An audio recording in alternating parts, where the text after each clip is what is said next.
நம்பிக்கை சார்ந்த எதையும் தர்க்க ரீதியாக புரிய வைப்பது கடினம். ஐஸ்வர்யம் அப்படிங்கிறது வெறும் பணம் மாத்திரமல்ல, நம்ம தைரியம் கூட ஐஸ்வர்யம். நம்ம எடுக்கிற முயற்சி ஐஸ்வர்யம். நம்ம ஆரோக்கியமாக இருந்தால் அது ஐஸ்வர்யம். நான் எவ்வளோ உழைக்கிறேங்க, சம்பாதிக்கிறேன், ஒத்த காசு சேர்க்க முடியல அப்படின்னு நம்ம சொல்லுவோம். என்னதான் பிரச்சனை நமக்கு? எங்கே தான் பிரச்சனை? நம்ம ஜாதகத்தில் இந்த 2ஆம் அதிபதி அப்படிங்கிறவர் நல்லபடியாக இருக்கணும். அது சரி இல்லைன்னா சில வழிபாட்டு முறைகளை மேற்கொள்ளும் பொழுது பொருளாதாரம் நல்லா இருக்கும். ஸ்ரீ குருப்யோ நமஹ. பூஜ்யாய ராகவேந்திராய சத்யதர்மரதாய ச பஜதாம் கிருபவக்ஷாய நமதாம் காமதேனுவே அசாத்திய சாதக சுவாமின் அசாத்தியம் தவகம் வத ராமதூத கிருபா சிந்தோ மத்காரியம் சாதய பிரபோ. எனதருமை குருநாதர் அக்ஷயலக்ன பத்ததி ஜோதிடத்தினுடைய தந்தை திரு புதுவுடைமூர்த்தி ஐயா அவர்களை வணங்கி இன்றைய நிகழ்வுக்கு போலாம். நமது சேனல் நேயர்கள் அனைவருக்கும் எல்லாம் நிறைவாகட்டும். நம்பிக்கை சார்ந்த எதையும் தர்க்க ரீதியாக புரிய வைப்பது கடினம் அப்படின்னு சொல்கிறோம். அப்போ ஜோதிடம், ஆன்மீகம் இது எல்லாமே ஒரு நம்பிக்கை சார்ந்த விஷயமா இருக்கு. நம்ம போன பதிவில் அதிக மாதம் அப்படிங்கிற மாதத்தை பற்றி பார்த்தோம். அதில் நம்ம கோவை அக்ஷயலக்ன பத்ததி மையத்தின் சார்பில் கோவையில் இருக்கக்கூடிய சலவன் வீதி ராகவேந்திர சுவாமி கோயில் பக்கத்தில் இருக்கக்கூடிய வெங்கட்ரமண மடத்தில் நம்ம இந்த முறை குரு பயிற்சியும் 26ஆம் தேதி வருது. வாக்கிய பஞ்சாங்கப்படி மே 26ஆம் தேதி. ஸோ அதிக மாதமும் இருக்குது, குரு பயிற்சியும் வருதுங்கிறதுனால மே 24, 25, 26 3 நாட்கள் இந்த அதிக புருஷோத்தம மாதங்கிற மாதத்தை முன்னிட்டும் குரு பயிற்சியை பேஸ் பண்ணியும் 3 நாட்களும் சிறப்பான ஹோமங்கள் நடைபெறுது. என்னென்ன பண்ணுறோம் அப்படின்னா, முதல் லக்ஷ்மி ஹிருதய நாராயண ஹிருதயம் அப்படிங்கிற அதர்வண ரகசியத்தில் இருக்கக்கூடிய ஒரு விஷயம். அதர்வண ரகசியத்தில் லக்ஷ்மி நாராயண ஹிருதயம்னு ஒன்று கொடுத்துருக்காங்க. என்ன கொடுக்கும் இது அப்படின்னா, குரு பயிற்சி ஆகுது. குருங்கிறது யாருங்க? குருங்கிறது பெரும் பணம். அப்போ குரு பயிற்சியில் நமக்கெல்லாம் யாருக்கெல்லாம் அந்த பணம் அப்படிங்கிறது தடையாக இருக்கோ அவர்களுக்கெல்லாம் அதை தடையை நீக்கக்கூடிய ஹோமம். அஷ்ட ஐஸ்வர்யம் நம்ம சொல்லக்கூடிய பொன், மண், ஆரோக்கியம், குழந்தை, கல்வி, தானியம், தைரியம், வெற்றி, இந்த 8ம் ஒரு மனிதனுக்கு இருக்கணும். ஐஸ்வர்யம் அப்படிங்கிறது வெறும் பணம் மாத்திரமல்ல, நம்ம தைரியம் கூட ஐஸ்வர்யம். நம்ம எடுக்கிற முயற்சி ஐஸ்வர்யம். நம்ம ஆரோக்கியமாக இருந்தால் அது ஐஸ்வர்யம்.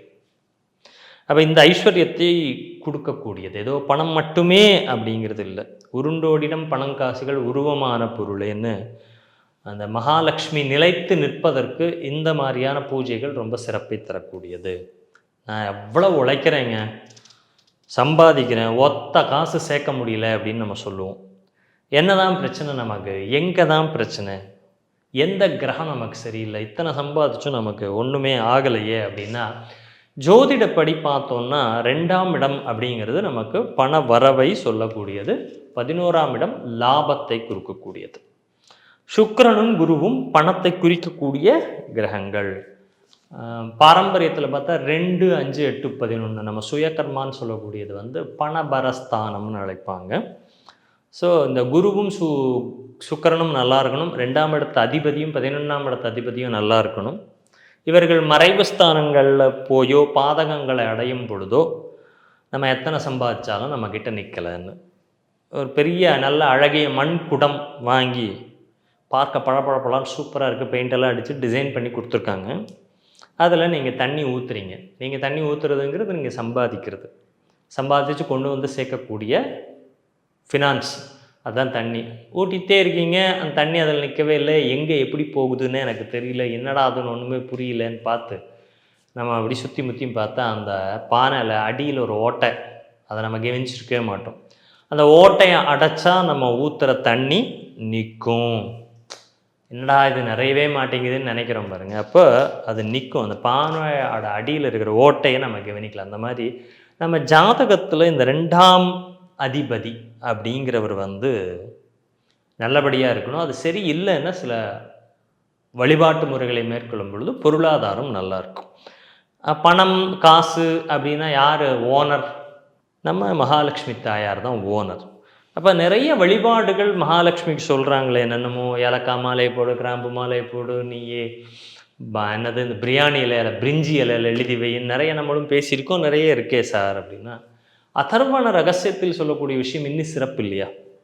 அப்போ ரொம்ப அற்புதமாக மகாலட்சுமியை நம்ம எப்படி கூப்பிட்டு அவள் நம்ம வீட்டில் இருக்கணுங்கிறத சொல்லி கொடுக்குறது. சர்வராஜ கிரகே லக்ஷ்மி சமாகச்ச சமாதவே. எல்லாருடைய கிரகத்திலும், ராஜர்களுடைய கிரகத்தில் இருக்கக்கூடிய மகாலட்சுமி மாதவனுடன் என்னுடைய வீட்டிற்கு வா.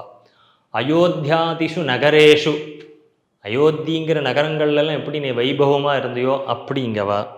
சத்தியலோகஸ்திதே லக்ஷ்மி, சத்தியலோகத்தில் இருக்கக்கூடிய மகாலட்சுமியே, விஷ்ணுலோகத்தில் இருக்கக்கூடிய சொர்க்காபுரியில் இருக்கக்கூடிய மகாலட்சுமியே, மாயவன் மார்பில் எப்படி நிரந்தரமாக இருக்கியோ அதே மாதிரி எங்கிட்ட வந்து நீ இருக்கணும் அப்படின்னு.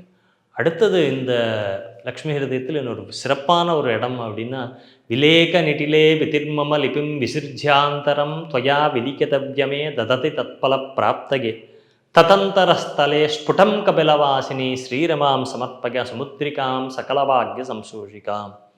விலேக நெட்டிலே விதிர்மம லிபிம்.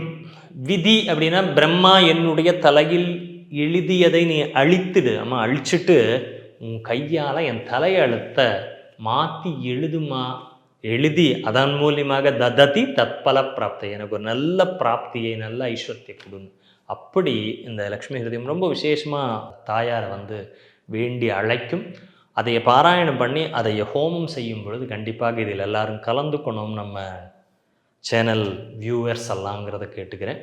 அது மாத்திரம் இல்லாமல் தரித்திர யோகம் அப்படிங்கிற தரித்திர யோகத்தை நீக்கக்கூடியதாக இந்த யாகம் இருக்கும். கண்டிப்பாக இந்த யாகத்தில் கலந்துக்குங்க. இதனுடன் சேர்ந்து லக்ஷ்மி ஹிருதய நாராயண ஹிருதயத்துடன் சேர்ந்து நம்ம ஸ்வயம்பர கலா பார்வதி ஹோமம், திருமணத்தடை நீக்கக்கூடிய ஸ்வயம்பர கலா பார்வதி ஹோமமும் இந்த ஒரு சமயத்தில் 24/5/2026 அன்னைக்கு நாம் முதலே சொன்ன மாதிரி சலன் வீதி ராகவேந்திர சாமி கோயில் பக்கத்தில் இருக்கக்கூடிய வெங்கட்ரமண மடத்தில் நடக்குது. ஸோ எல்லோரும் இதில் கலந்துக்கிட்டு நன்மையை பெறணும் அப்படிங்கிறத கேட்டுக்கிறேன். அனைவரும் பயன்படுத்தி பயன்பெறுங்கள். நன்றி, வணக்கம்.